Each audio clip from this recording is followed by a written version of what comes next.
Welcome to another edition of House of Horns. My name is Victor Corona, aka Vic the producer, and joining me as always is my co-host, my compa, your compa, Gilbert Manzano, who does it for Sports Illustrated. He's a NFL staff writer. He does everything, for Sports Illustrated over there when it comes to the NFL. Gilbert, people can find you at Gilbert Manzano 24 on X, on Instagram, on anywhere, on any social media platform, as we were talking about the other day on the regular Compas. But I want to know number 24. Why 24? Is it because of Kobe? Yeah, no, it's you're close. G Manzano 24. G I Manzano. don't have There the we first go. name on there. But yeah, it is Kobe Bryant. It's funny because everybody really gets curious about the 24 on my Twitter handle. So, but then I say it's easy. Kobe Bryant back here with the great Michael Jordan, R.I.P. Kobe Bryant. But let me return the question to you now, Victor, because I saw the comments. House of Horns, the listeners and viewers, they like to comment, and you might be upsetting some people, Victor, because Yes. last week and maybe the week before that, you've gone Laker hat, Dodger hat, LAFC hat today, but no Yes. Rams hat. So people are upset. They're gonna start a GoFundMe for you Yes. to get a new Rams hat. So we'll see if they get you one for free. Would you Yes. wear it? Yes, I will wear it. The reason, by the way, I don't. Nobody's ever caught on to this. Nobody's actually asked me why I wear hats. It's because on Compas on the B network, I wear a lot of hats. I do a lot of things for the Oh, there network, you go. That's why. so that's why I wear a lot of hats. It's a little it's a little symbol there. I'm glad people are catching on, and yes, if you guys get me a Rams hat, I will wear it. Then well the trick is now that where can they give you this Rams hat? I don't think you want to give out your address on the internet. So maybe you're not the host of House of Horns live from a bar, and whoever finds you first gives you a hat, and maybe you return Yes. something. I don't know. You got to return a favor like a shirt or a jersey. I don't know, or a jersey to save you some money because you need a GoFundMe for a hat. You can't Uh, afford a Rams jersey. So or we could do like another like giveaway. So keep subscribing. We need to get a yes. thousand subscribers here on House of Yes. Horns. So all these ideas about getting a free hat. I'm trying to cash in with more subscribers. But yeah, I'm going off track here, and you do wear a lot of hats here for the Combos on the Beat Network as Victor producer, so I appreciate that. But you are upsetting some people here at House of Horns. So let's let everybody know what we got going on for this episode. We are recording on Wednesday. We have the latest from the Cam Akers trade to the Vikings. But we also have a lot going on this episode for you guys. We have, as we said, news and notes. There's not a lot of news and notes because we're recording on a Wednesday, but we still have player matchups. We have keys to the game, and of course our game predictions. We'll get into some stuff that has to do with the Bengals and Rams, kind of going back in history with the Super Bowl and the joint practice. But before we get to all that, Gilbert, can you let the people know what else that we have going on the Compas on the B network? Yeah, we got a jam-packed, loaded show here for the Bengals preview. Week 3. I'm losing track. Week. What? But week 3 of the NFL season, and yeah, check out the network, Compass on the Beat, the main channel, YouTube. We cover it all. We had a recap of Monday Night Football. Maybe you don't want to watch those videos because that was a terrible 2 games actually. Panthers and the Saints and the Steelers and the Browns. We went over it, but all of week 2. Again, always check it out. Because you get the full NFL landscape there. We talked some Rams too as well. We had a couple 49ers Rams discussion. But yeah, tell people about that. Be a compa, tell a compa, and check out what's up both. So you want to keep tabs on your fantasy football players from the Chargers, or if you want to check out some combat sports analysis that we need to get up to date on. Canelo fight is coming up soon, so we'll get on that.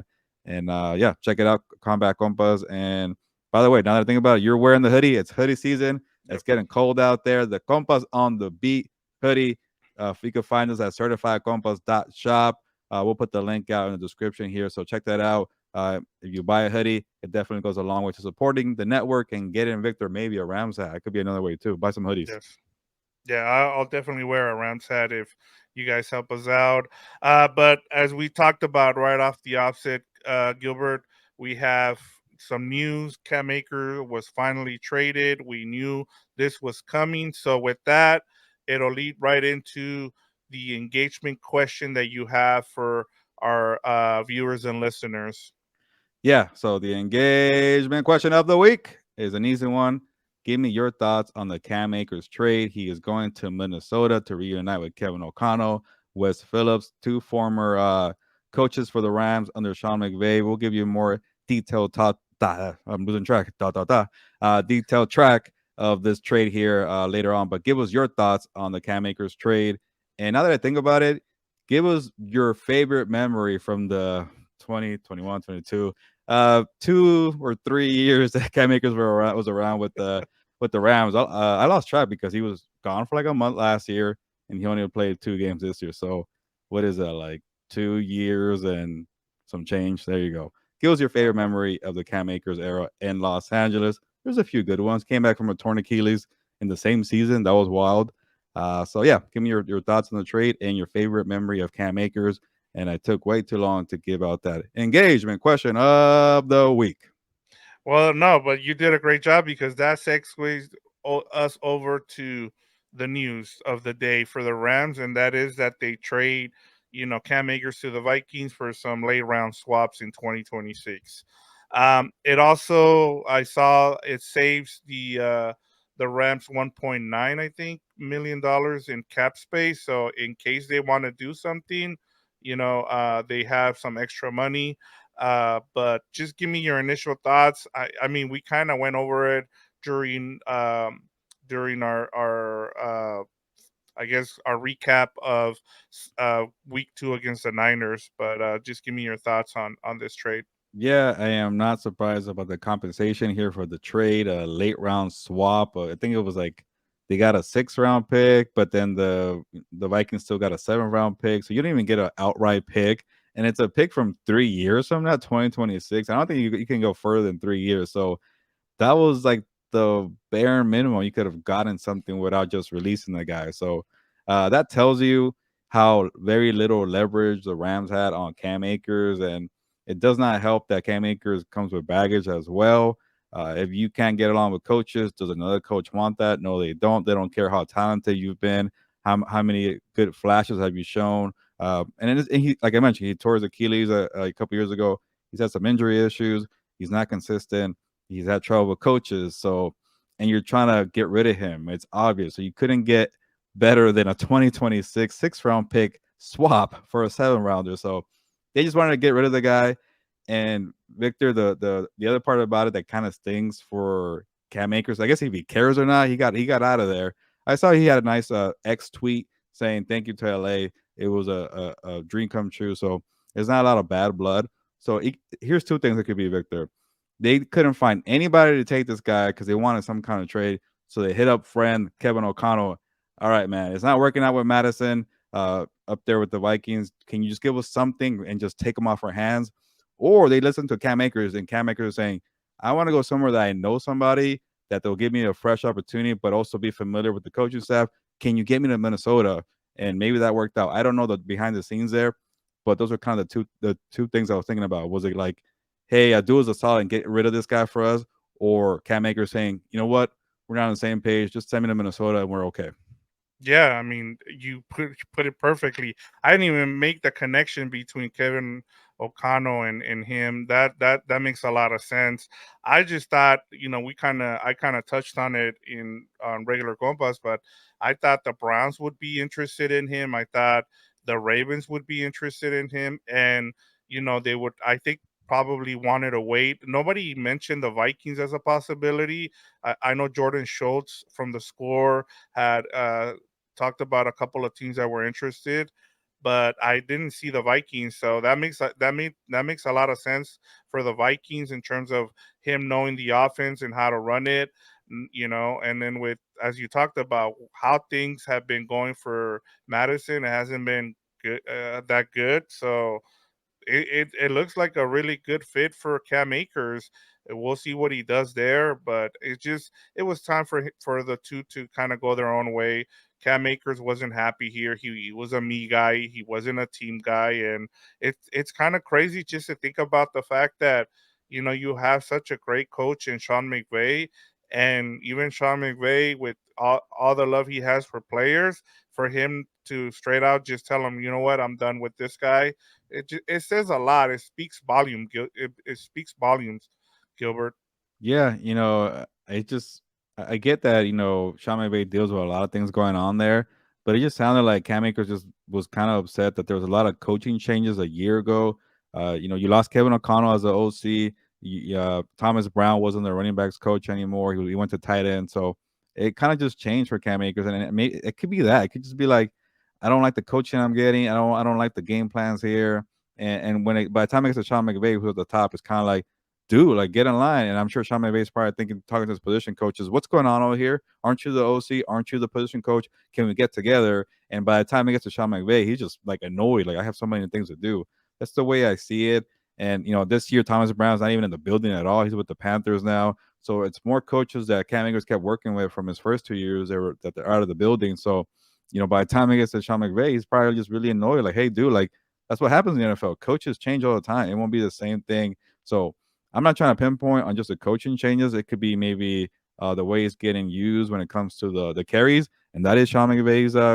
He's the one that's calling the shots there. He does the dividing up there between Kyron Williams and him, and maybe he doesn't like that. So I don't know what it is because they won in Seattle. They kept it close against the 49ers.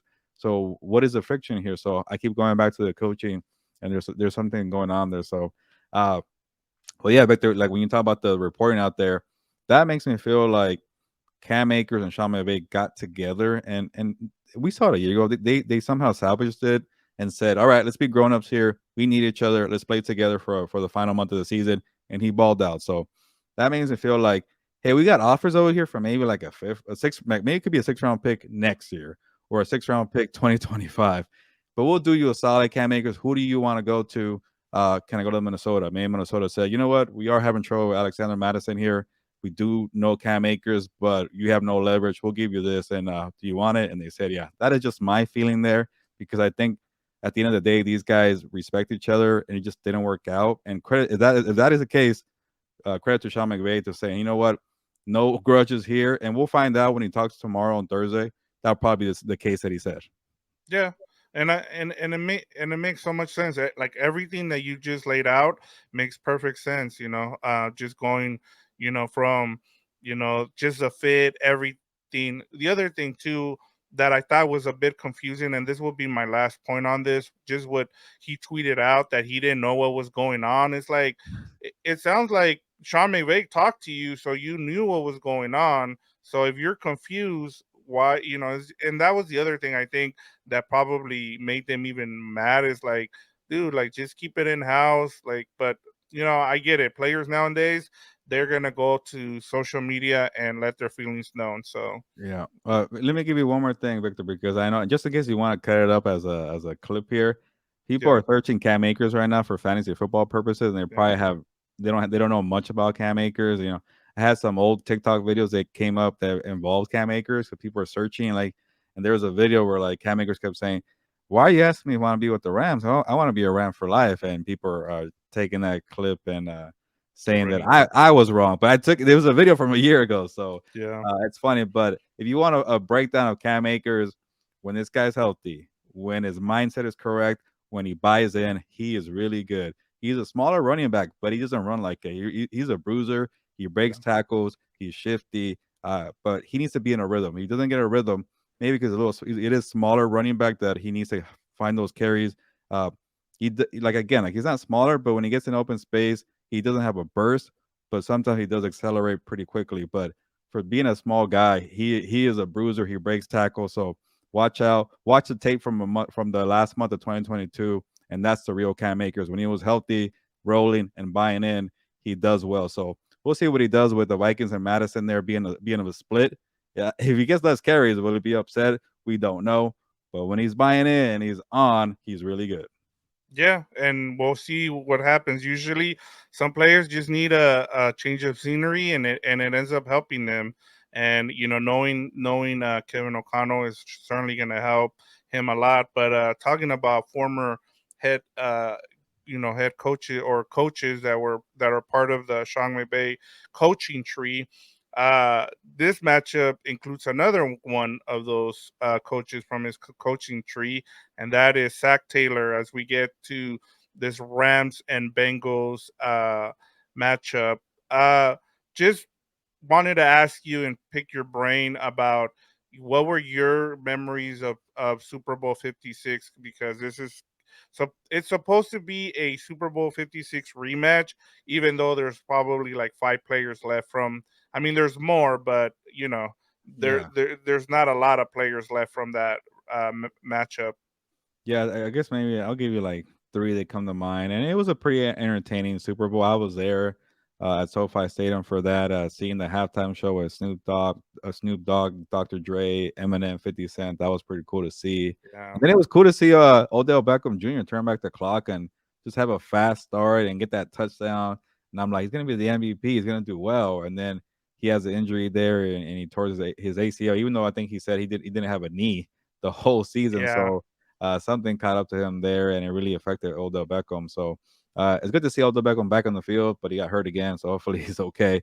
And then the other thing I remember is just Aaron Donald doing the ring thing. Like, yeah, give me my ring here, because that was the last thing he needed for his first ballot Hall of Fame resume. I don't think, like, say he never got the ring, he still would have been on first ballot. But now there's no hesitation, no question. Get this guy in Canton as soon as he retires. Who knows when that will be? He's been flirting with the idea. Remember, he also flirted with the idea of retiring after he won the Super Bowl. So yeah. you never know with AD. And then just like that last play where Joe Burrow just missed, he missed somebody. I forgot who it was. It might have been Jamar Chase. Yeah, I And think, yeah, it was Jamar Chase. so the game would have been extended. They could have maybe won the game or whatever it was. But I remember he missed that throw, and the Rams were like, "Okay, that's enough there. Give Aaron Donald his ring." So it was actually a pretty entertaining Super Bowl. I don't know about you. Yeah, no, it was. I mean, 23-20. It was like, it was the first. It was the second time in the second year in a row where the host team was, the whole city was hosting the Super Bowl, which had never happened before until Tampa Bay, and then you get it right away with the Rams again, and it was cool to see everybody in town kind of going crazy. It was part of the reason why we had been waiting for football to be back in LA, and just to have that be the showcase here in LA, because because there was no football team in LA, we didn't have the Super Bowl here. The only, I think the closest was, I think, Pasadena, Yeah, but yeah, so that was my biggest takeaway, was the fact just to have the Super Bowl back in Los Angeles. We hadn't had that in a while, and you could see, look, with SoFi now, it's gonna become part of the rotation now, and so I thought that was really cool. And then the game was really exciting. It was one of the best ones we've had in the last 10 years. So just to be able to cap that off, and for Aaron Donald, as you said, and Matthew Stafford, Cooper Cup, all yeah. those guys.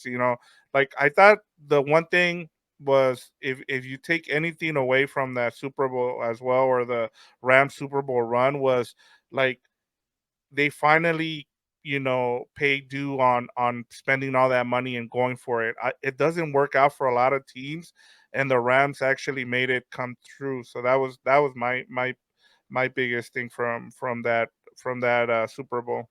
Yeah, real quick, Victor. I was really hoping that the LA Super Bowl would have been again the rotation in the next 4 years, but I think San Francisco won it recently, right? At Levi's Stadium. I'm like, why? Nobody wants to go to San Yeah. Jose. Should have given it to SoFi, but I think that there's some issues going on with SoFi because of the whole not having real grass there and maybe losing the World Cup. So it's a really nice stadium, but hopefully they stay in the rotation, and I'm sure they will. But I was just really surprised when they gave it to San Francisco there. But it won't be that long before it comes back to LA. And you're right, that was pretty cool to have it back. When I was covering the Super Bowl in my hometown, I'm like, hey, this is pretty cool. You would have asked me this 20 years ago to cover this in LA. I might have not believed you. So that's a good one by you. Yeah, and then I just thought about this just because you brought it up, but I think because we're here in LA, we're getting the World Cup and the Olympics. That might be part of the reason, because I think By the way, SoFi is probably going to host a lot of events for both of those. So that might be a reason why we might not see it. Maybe like in yeah, because it's 2026 and 2028. Maybe 2027, if not 2029, we might see the Super Bowl back in LA. But that's for something else. And then the last thing, I just, because we don't have any injury news, we won't get any injury news. The other thing I just wanted to get your thoughts on, because you were covering the team for this. You had just gotten on the beat, and then next thing you know, there a brawl breaks out in a joint practice between the Rams and the Bengals. So the last time the Rams were in Cincinnati, there was a brawl. Just give me your thoughts on that, and Yeah, that was pretty wild to have to see Aaron Donald swinging those helmets at people. And yeah, it's funny because like they weren't supposed to be like, I think like no fans were supposed to be there, and then you can't really record video. So I think somebody from like between the gates of the Cincinnati facility was recording and caught it, and that's why it kind of like really became a big deal in the NFL. And then I remember we're all waiting for it to talk to Aaron Donald again, maybe like a week after the helmet clash there, and he did not want to talk about it. He wanted to move on, but we needed to ask. So that's the thing with Aaron Donald, man. That's what's the good and the bad. He is really competitive, and when he turns it on, there's no stopping that guy from coming at you. That's what makes him really good.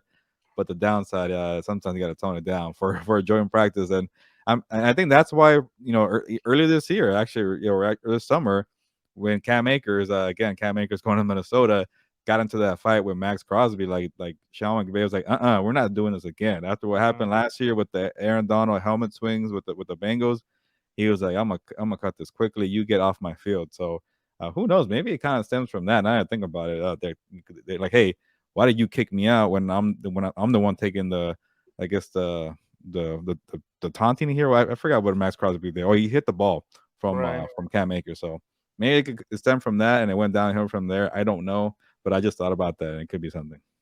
I think for me it was the whole the memes that came out of it, like the Jon Snow from Game of Oh yeah, Thrones. yeah, I thought that was really cool. But yeah, like I was thinking about it as I was preparing and kind of preparing for this matchup, and then going over some of the history.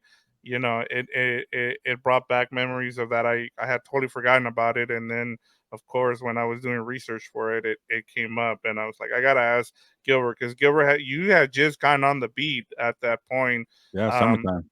yeah, exactly. So, but talking about Rams and Bengals matchup history, the two teams have met 15 times, Gilbert, and Cincinnati has an 8-7 uh, edge so far. And then with the last time being, of course, the 23-20 win at Super Bowl 56. So they'll try to, either the Rams will try to, square things up at 8-8 with a win in Cincinnati in Week 3 on Monday Night Football. So let's get to the Rams and Bengals storylines. Where do you want to start? Do you want to start with the Bengals? Or you want to start with the Yeah, Rams? I'll go with the Bengals, and it's a really big storyline actually. We don't know about Joe Burrow. Will he play or won't he play? And again, we're recording on Wednesday, so we don't have an injury report. The first injury report will be Thursday, and I doubt that Zach Taylor will rule out Joe Burrow so quickly. Coaches, they want to have some kind No, of mystery and we make you won't know wait. till Monday. It'll be a game Yeah, time decision. something wild like that. But they don't like it will leak out to the national people like Sunday evening and say, "Hey, we're expecting Joe Burrow not to play." Something like they always come up like in the middle of the night, and I always find it funny too. So, but I think Zach Taylor will probably be like, you know what? I'll say maybe like a, a low chance, but we're not gonna close the door just yet. Something like that. He'll play it safe like that. Remember when he actually he injured the calf the first time? And they're like, okay, can we get a timeline? No, uh, but I think it says several weeks, something like that. Like, well, what Yeah, does that mean? Like, how I many know. weeks are? He's like, So fake. several, yeah, like Yeah. yeah. He didn't want to put like an actual number on it, so yeah, I would be shocked if they rule out Joe Burrow quickly on Thursday.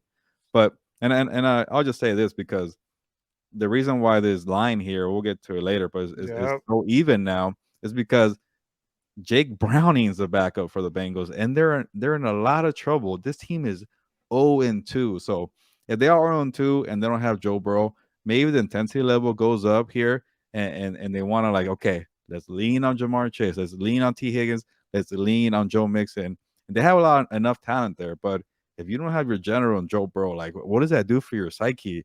Especially being 0-2. Do you say, all right, the season's probably going to end here, or do you get better and you rally from it? So I don't know what's going to happen here, but when you have Jake Browning, that's not a good look. And then say Joe Burrow does play, he won't be 100%. And we already seen in the first two games that offense is not in rhythm because Joe Burrow is not the same quarterback because he's probably really hobbled and he can't move around the pocket. So is that good news for Aaron Donald? Yes, it is. So if he does play, it could be good news regardless because he won't be 100%.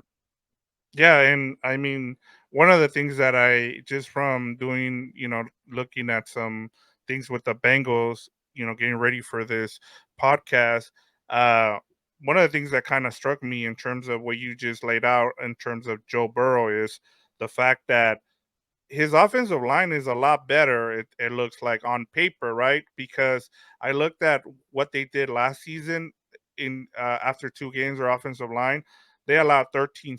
They allowed 13 sacks, so he was sacked 13 times through the first two games. Through the first two games this season, Right. Gilbert, it's been three sacks, and part of it is because of the calf injury, and they've been using him a lot in the shotgun for the first two games. So and they're using a quicker game plan for him to be able to get the ball Yeah. out quicker. Now we've also heard some complaints, and that's coming from one of their big star in Jamar Chase, who wants deeper shots. But when you have your quarterback who has a bad calf, he can't get the ball out there, and so they're having to work that in. Now, Gilbert, what do you do if you are like going off this matchup? Let's what's better for the Bengals? Is it better for Burrow to get healthy, or or play the backup at this point? It's tough because they're 0-2, and if you lose the game, we all know the odds of when you're 0-3. It's gonna be hard to get into the playoffs, especially in the AFC. Like, I feel like I can already say 5 teams that I can know for sure are gonna make the playoffs. It's like the Ravens, the Jaguars, the Bills, the Dolphins, the Chiefs. So that kind of leaves it with two open spots there. Maybe you can squeak in as a wild card if you go down 0-3. It's possible they did a year ago, but just to answer your question, I think it is, you know, better to have Joe Burrow be healthy. But then again, it might not be a week. It could be a couple weeks because this might take a while. So I don't know that they're really in trouble. It could be something where like, okay, well, Joe Burrow, we if you're gonna get rested, it might take a month, and by the time you come back, we're gonna be 1-4 or whatever it is, and then we might be done. Who knows? So I wouldn't be surprised if Joe Burrow does play and they stick to that same system that you were talking about, where it's very safe, get the ball out, don't move around the pocket because you're gonna mess up that calf again. You don't want the pressure because you're gonna run around the pocket. It's gonna be the same thing.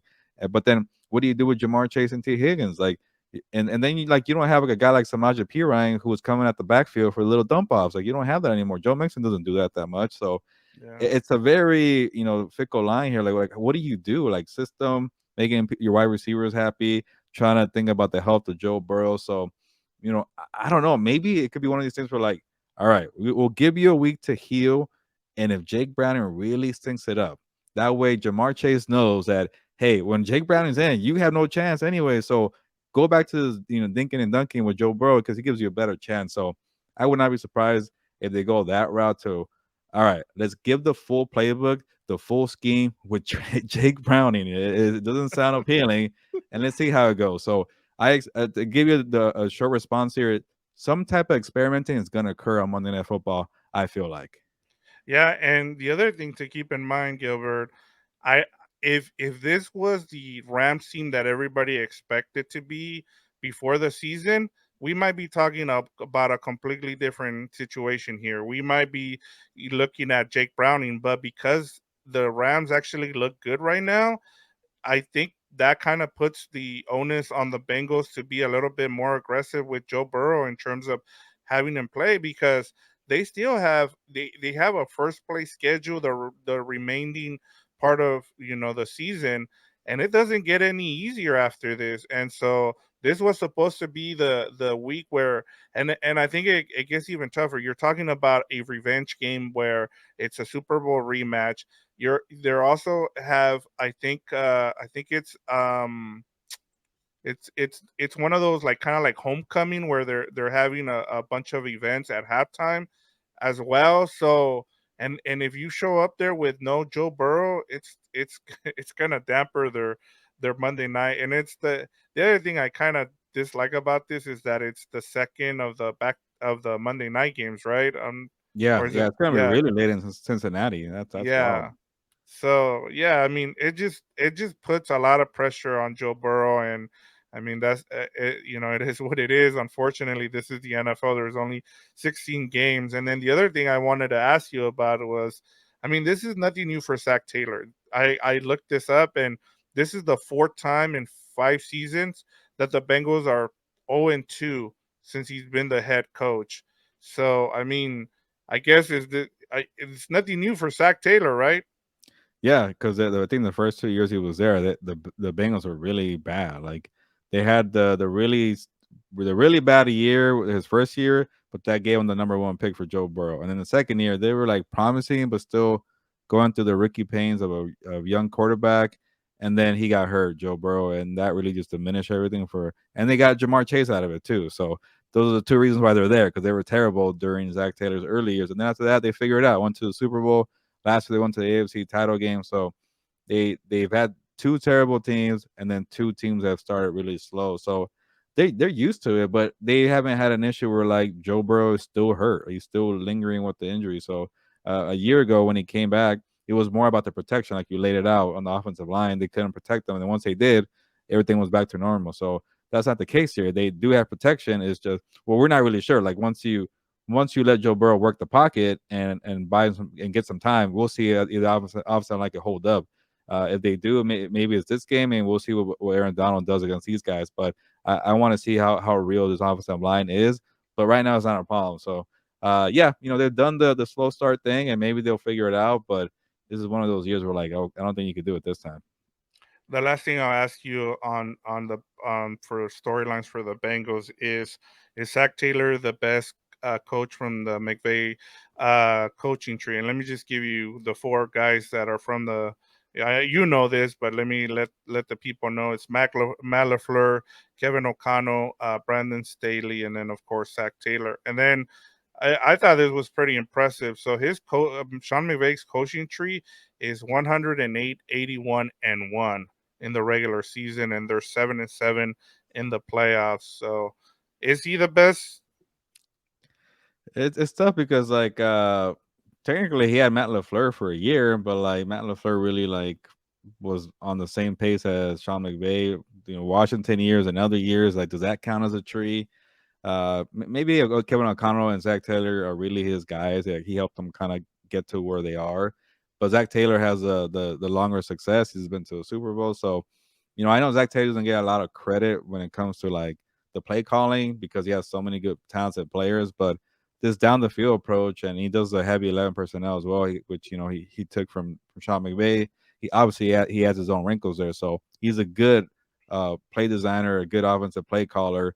But the way I give him the edge is like when you're the head coach, you operate everything, and everything's been going smoothly for the last 2 years. So to get to the Super Bowl and the AFC title game, I know it's a very talented roster, but you're doing something right as a head man. Yeah, no, and I agree with that. And then I'm guessing in last place is Brandon Staley. Oh yeah, it's a tough thing because like I I mean, count Brandon Staley as a Vic Fangio tree. He was with Sean McVay for 1 year, yeah, highly recommended by Vic Fangio, but right now he is not doing well, and it's tough because he was great with the Rams for that 1 year, and I know he doesn't have Aaron Donald with the Chargers, but he has a lot of talented defensive players. So there's something not clicking there right now, and we'll see if they figure it out. yeah. All right, let's just with the Rams in terms of storylines. I kind of wanted to get into the whole, now that there's a little bit of expectations, uh, should they, perhaps be buyers at the before the trade deadline? What do you think, Gilbert? My thing is like I kind of like the way they shifted. Everything's really worked out. Like obviously, like they don't want to tank. I feel like you've been mentioning this all along. Like Sean McVay teams won't tank. You're in LA, you can't afford a tanking season. You got to sell tickets. So But I like that they're fixing the salary cap. That's why a lot of guys left. That's why this year they weren't really buyers. And next year you have money to free up. Oh, next year you also have a first round pick. I don't think the Rams should go away from that. Like if you're good this year, that's even better. You're a year ahead than you maybe weren't expecting because you were trying to fix everything else. So I say stay the course, but I say the the the culture like at this point, man, just give us a second round pick in 2024 or 2025, something like that, or even a third round pick and a fifth round pick, something like that. I say you do it because this draft class is kind of actually looking pretty nice. You have some depth too, so maybe you give up 2 draft picks. It's not that bad. Just don't give up a first round pick. And I'm a little hesitant with the second round pick because the biggest thing here, Victor, you still have to commit money to Jonathan Taylor, who's had some injury issues. He's coming off kind of a bad year. For his standards, he's been really good coming into the league. But when you clear up so much money in the cap space, you're going to give a good chunk to a running back. That's just tough for me. But the way I see it, kind of waited out. You know, I know last year they got aggressive with trying to get Brian Burns, and that would have been a big package. I think it was like 2 first round picks supposedly. Like, don't do that this year. No. like keep those picks. I know Brian Burns is really good, but let's see how they do this year. If they're winning and the coach is trying to like get rid of Jonathan Taylor, maybe go ahead and do it. But I just say just kind of keep it slow. But again, it's the Rams. They like to get aggressive sometimes, but it just feels different this time. Yeah, and you're right. I thought about this a lot. I was thinking about it just because it's the Rams. If it was another team, you would just be like, no, just continue to do what you're doing right now. You were gonna use this as a gap year. Now that you're showing that you might be better than kind of, we knew they weren't gonna tank, but if you're showing that you might be a playoff team, I don't think you should go out and trade, some of your assets, because you're going to need those to be able to continue to, plug some holes in this on this roster because there's not a lot of depth right now. Um, the only one, as we talked about, the only one that makes sense is Jonathan Taylor because the last time this Rams offense was clicking on all cylinders was when they had Todd Gurley. If you can put a guy in like Todd Gurley, like with Jonathan Taylor, then this offense takes this offense to the next level. That's why they were trying to, as you said, that's why they were trying to trade for Christian McCaffrey. Now, Jonathan Taylor isn't gonna do the things that Christian McCaffrey does, but he gives you a name. He allows you to give Stafford a little bit more time to be able to throw in the pocket, things like that. It'll force you a lot more things. You're just not going to go out there and mortgage your future just to go get Jonathan Taylor. It would have to come at the terms that you have, laid out for us. So that's the only thing that kind of makes sense for me. But I just don't see that right now. I don't I you shouldn't. Yes, should you look to improve your team before the trade deadline? Yes, but at the same time, you shouldn't mortgage your future. Yeah, no, I agree with that. Even like a good example is the Minnesota Vikings. Like last year, they weren't expecting to go to the playoffs. Like to win Yeah. 11 one score games, and like, oh, we're actually a playoff team. They could have kept saying like to themselves, oh, let's keep being a playoff team. Let's get aggressive. No, they're a realist. They're like, well, okay, that was a fluke. We're worse than that. And they got rid of so many guys like Dalvin Cook, Thielen, Eric Kendricks. They just shed salary and like, okay, and they didn't even commit to Kirk Cousins for another year because that's a team they knew that they're rebuilding, even Yeah. though they were kind of a year ahead.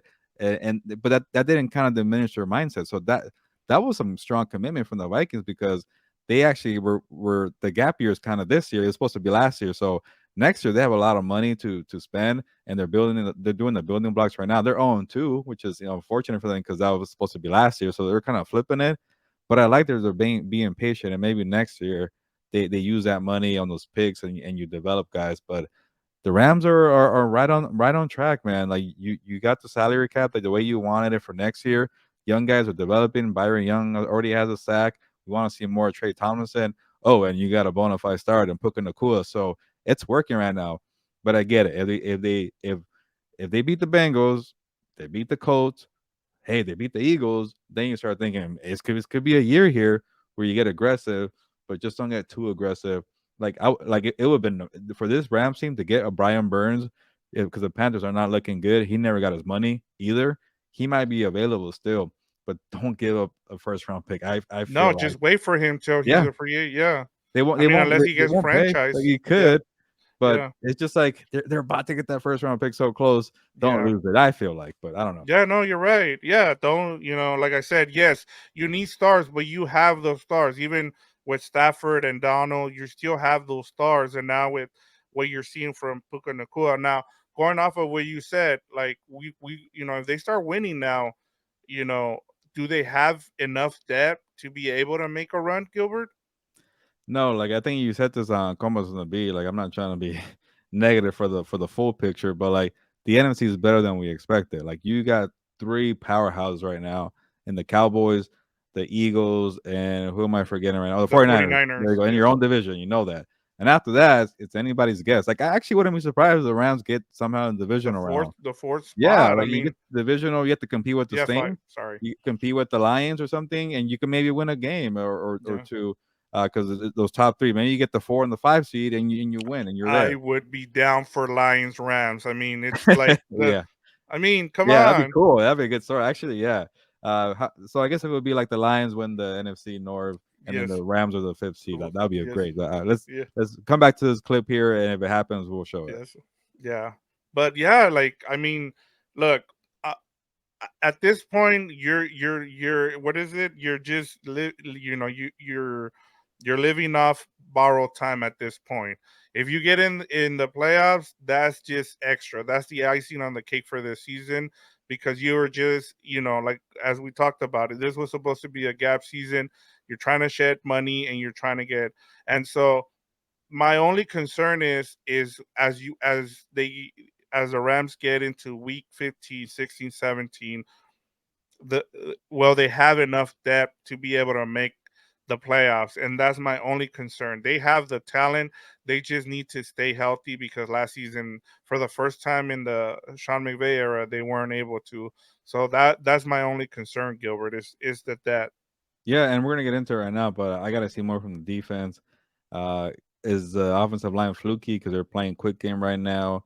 We don't know about John Open right now. How much will that affect them as a collective unit?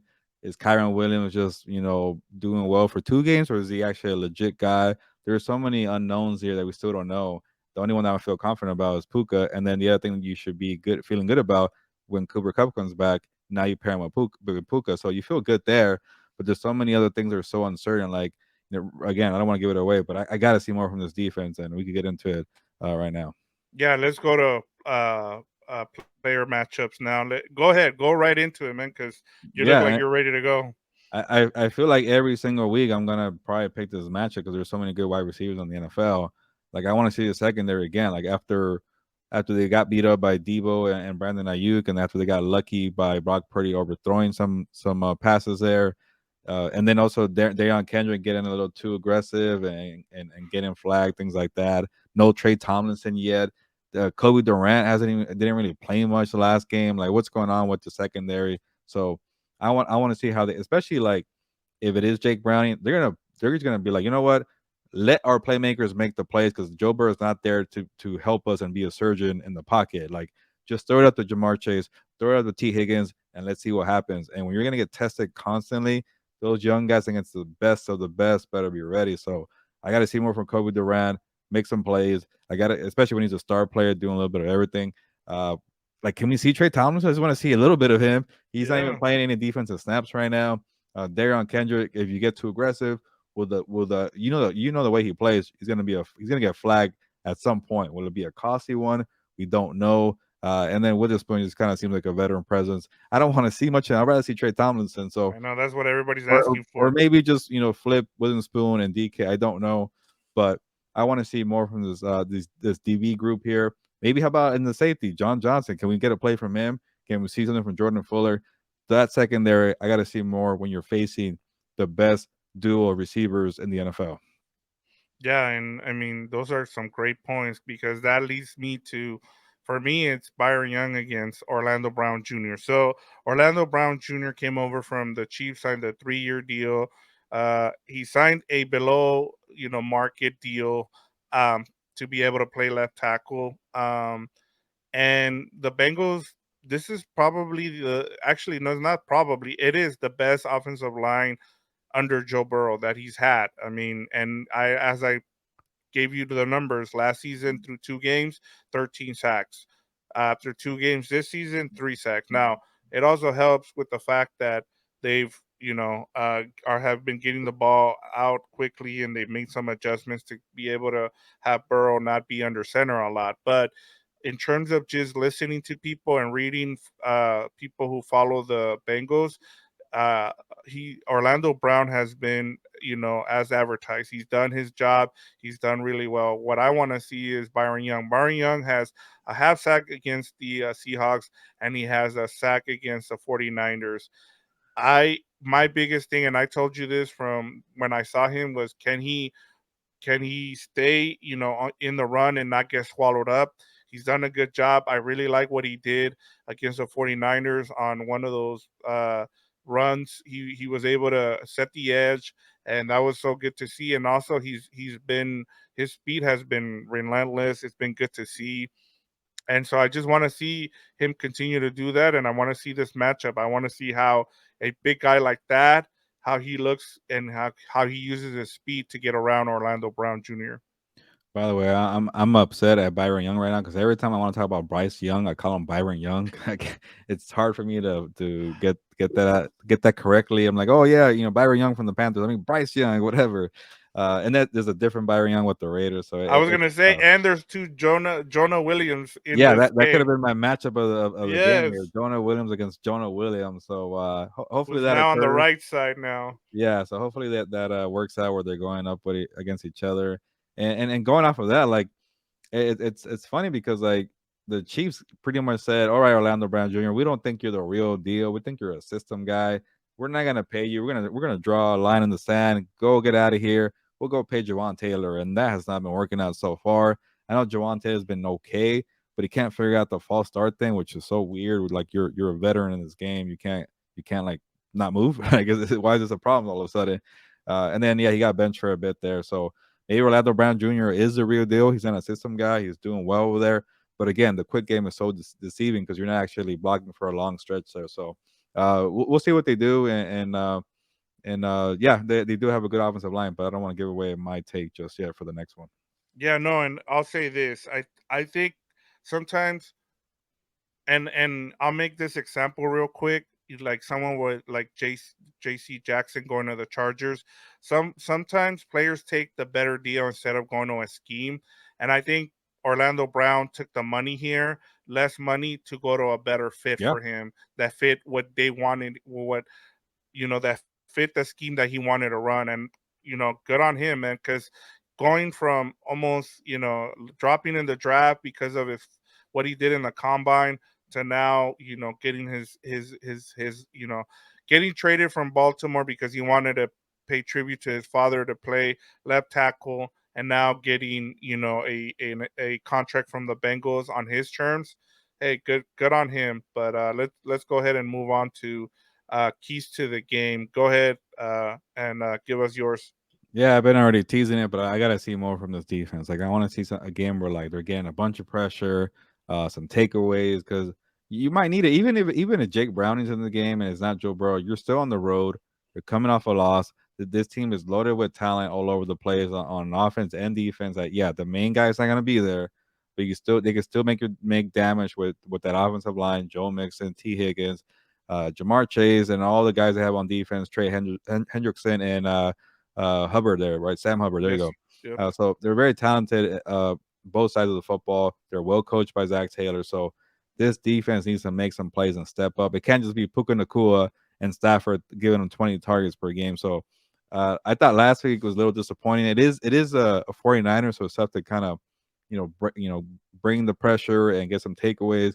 But when I check and there's only one sack and maybe two quarterback hits on Brock Purdy, that's not gonna cut it. So if it is Jake Browning, you better make his life difficult. You make him get rattled early. You don't want to give him the chance to get a rhythm with Jamar Chase and T. Higgins. So Aaron Donald has got to be one of those games where you're a Superman and then guys feed off of you, where you're getting triple team and Byron Young and Michael Hoyer are doing their thing. Ernest Jones, the same thing as well. So I guess I'll pinpoint it. Aaron Donald, be superhuman and go back to your Super Bowl performance and make it happen. Yeah, that's and because you kept it on the defensive end, I'm gonna go to the offense, and I'm just gonna say keep doing what you're doing. Continue to spread the ball to, Puka Nakua, to Tutu Adwell. Maybe we get an appearance from Van Jefferson in this game because they really need him. But my number one thing, Gilbert, is run the ball more than 20 times because you need to control some of that clock. You cannot have Matthew Stafford going, dropping back for 55 times in a game. He needs to be, if you're going to win this game, he needs to have around 30 to 35 dropbacks, and you need to get around, some combined carries from some of the, even some jet sweeps will help, but you need to run the ball at least, more than 20 times in this game in order to come out victorious. Yeah, I want to see more from Kyron Williams after what he did week one, and even last week he's still finding the end zone. Like, he's doing well. I think he's one of the top fantasy football scorers in the NFL right now. So that's pretty cool to see for Kyron Williams, a guy who couldn't stay healthy a year ago. I think he got hurt on the opening kickoff of the Bills game a year ago on week one. So he got hurt in training camp. So it's good to see him out there. But now feed the guy, and especially after you traded Cam Akers, you want to see if you have a legit number one, because if he's not your one, maybe go back to what you've been saying, Jonathan Taylor, and take a chance there. But yeah, I'll say this, Victor. Like, when I kept looking at the schedule, early in May, this is why I shouldn't do that, because things Is change so quickly. What a golden opportunity to play the Bengals without Joe Burrow after you beat the Seahawks in Seattle. So you could easily come out of this 3 game stretch here 2-1, and then you're going into I think the Colts Colts. might be next week. Like, Yeah, they get so there's back to back Midwest games. and you can win that easily. I know Anthony Richardson might not be available. He's really good when he's in there. Gardner Minshew is much better than Jake Browning, so it'll be still tough. But say you get 3-1, and then you get the Eagles at home, you're feeling confident. You're feeling good, because I pretty much said you're not gonna be Seattle, you're not gonna be 49ers, you're not gonna be Cincinnati, you're not gonna beat the Eagles. And here we are with a golden chance to beat the Bengals on Monday Night Football. So that's just how wild football is. You never know. Yeah, it changes. I always tell people always like at the beginning, right before we have to do picks and before we have to get ready for the season, like I don't see it, and I'm like, I don't either. But just going off trends, it always happens. The NFL, the one thing that's consistent is you're gonna get 5 new playoff teams no matter what. Like they're like, yeah, but what? But these teams don't look great. I'm sorry, but this is the way it's been trending for the past 20 years, and it just continues to happen. Last year we got 6, so you just never know.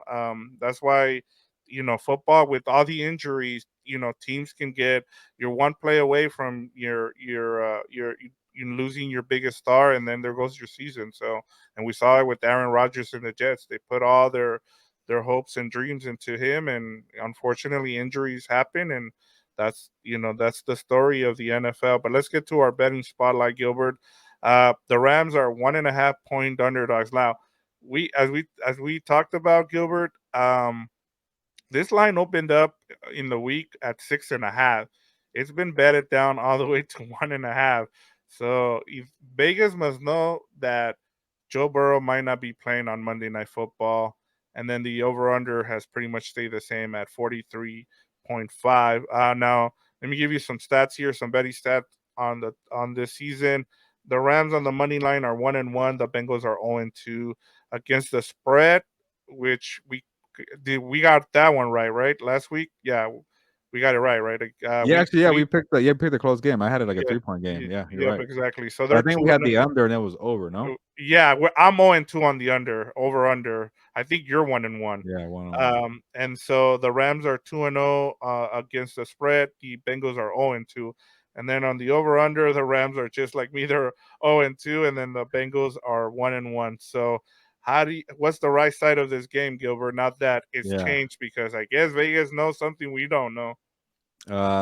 Yeah, I think it's just the Joe Burrow factor. But before I get into the Bengals, thanks for reminding me that I got the spread right a week ago, because I like being right, and I kept telling people like it's gonna be closer than most people expected, and when it was like a 7 point game, I'm like, take those points, man, like it's gonna be close. So I'm glad I was right there, and because I was wrong the week before that, like really wrong about the Rams and the Seahawks. So that made me feel good. And yeah, if you're a Rams better, or if you're a smart better in the football sports gambling, and you had an opportunity to get the 6.5 before the Joe Burrow thing kind of like caught wind that hey, he might not play, you're looking pretty nice here. So yeah, that's why it's 1.5, because it's Jake Browning and the Browns, the Jake Browning and the Rams.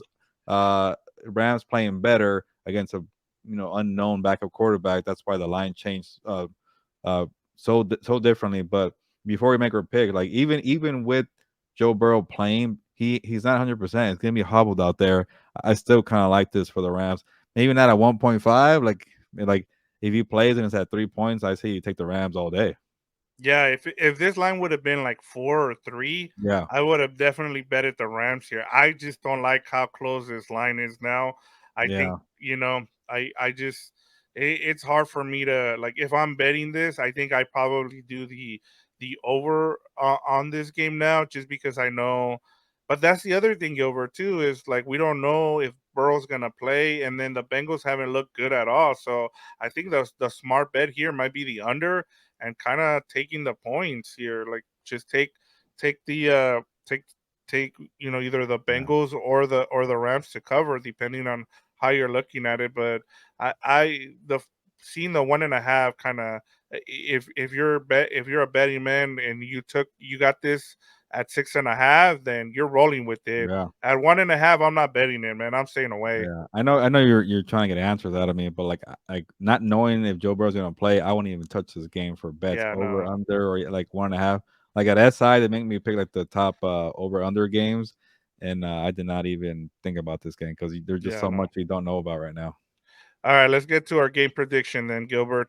Maybe I can get a game prediction out of you for Yeah, that. Cause I'll give you one, and I feel confident regardless if Joe Burrow plays or not. Like I've been mentioning, I'm gonna go with the Rams for a second oh, consecutive week here. Uh, they've shown me enough that they're gonna be feisty, competitive, and not just pushing the 49ers at home. They won a big upset on the road in Seattle, so they could do it on the road too. I know it's a game further out, uh, and again, Joe Burrow won't be healthy, so if they get back to protecting Stafford, like, and they did a week ago. Fair Warner only got the one sack from the 49ers. I want to see if Nopalum plays or not. That's going to be the tough one. That's another thing about it here. But, I like Kyron Williams. I like Puka. I like Tutu. So I think they could keep up. But again, I don't even think, like, if I had to make a bet right now or a guess, I don't think Joe Burrow plays in this game. So I'm going with that. I'm going with the Rams here. And I still think it'll be low scoring. So to answer the other question, I think I will go under. So if it's Jake Browning, I could see it being like 20-17 Rams here. So I'm just gonna assume Jake Browning plays. I'll go 2017. I'm gonna keep it simple. I think the Rams win. I think it's gonna be 23-20, just like the Super Bowl score. I Hmm. think it stays close, and like we said, it's gonna be the under. Um, the only thing I was kind of concerned about was just the line. Like at 1.5 is kind of hard to bet that. If you got it at 6.5, bet good for you, and if you can still find it out there. But yeah, I just like what they're doing right now, and then I even liked it. I even liked it before the Joe Burrow news. I just don't think that the Bengals are playing up to. I know it's been different the last 2 seasons, and they've kind of got it going. But that calf injury, and then having to ship your offense just to cater Joe Burrow, and now you have Jamar Chase, not being happy with the offense. That says a lot. So I just don't think. And then the defense, they lost a lot of players because they had to pay Joe Burrow, and it hasn't been the same. And I just think that Sean McVay is gonna outcoach Zach Taylor in this game, and that's also a big thing. So that's why I went with the Rams 23-20. Wow, go we're the same again for 2 weeks in a row. And yeah, it's a tough game to pick, but like I think you laid it out perfectly. And then that's a good point by you. Sean McVay will probably get the coaching edge here. He's been doing an outstanding job the last 2 games to start the season. So that's a big advantage for the Rams right now. Well, that pretty much no, that does end our episode here, Gilbert. I just want to, give a shout out to everybody. Make sure that you guys are. I'll be on after the game, about an hour after. I like to listen to Sean McVay's press conference just to make sure that I can give you guys more information. So I'll be on after the Monday night game on Monday night. And that's pretty much all I have. What do you have going on, Gilbert, at SI? And then if you want to let the folks know what else we got Yeah. going on. I'll give you a good news, Victor. I will be at home watching that Monday Night Football game, so it might be easier for me to jump on the Ooh, there live we show go. here, House of Horns. So it's looking pretty likely for me to jump on. So hopefully that's okay with you. You've been having a good Yes. thing though, by the way, talking to yourself. Well, not really, because people are jumping in the comments and saying you're Yes. doing a terrific job. So I don't want to ruin that. So Yeah. maybe people who disagree, get in the Yeah. Let us comments and know say, if you yeah, want Gilbert on. we don't want them on, then I won't be on. But if nobody complains, I will probably be on the show. So that's good news there. I can't wait for that. Yeah, but usually I do the analysis for the Monday Night Football game, and we split the teams, and I'm probably gonna get the Rams anyways because I'm the West Coast guy. So yeah, write my story, and then whenever Sean McVay is done, hopefully I'm done, and I'll jump on. And Sounds yeah, good. always check out my stories though real quick at si.com. I have a bunch of content coming out. Way too much stuff to list right now, but check it out and support. There you go. And you guys know where to check them out. G Manzano 24 at X on Instagram. You can find me at Victor J Corona on X. I don't tweet out a lot anymore. I used to, but sometimes I'll retweet some Ram stuff here and there. But other than that, Gilbert, that's all I have for you today. So with that, close us out. Okay, well, on that note, ya nos vamos, pues vámonos.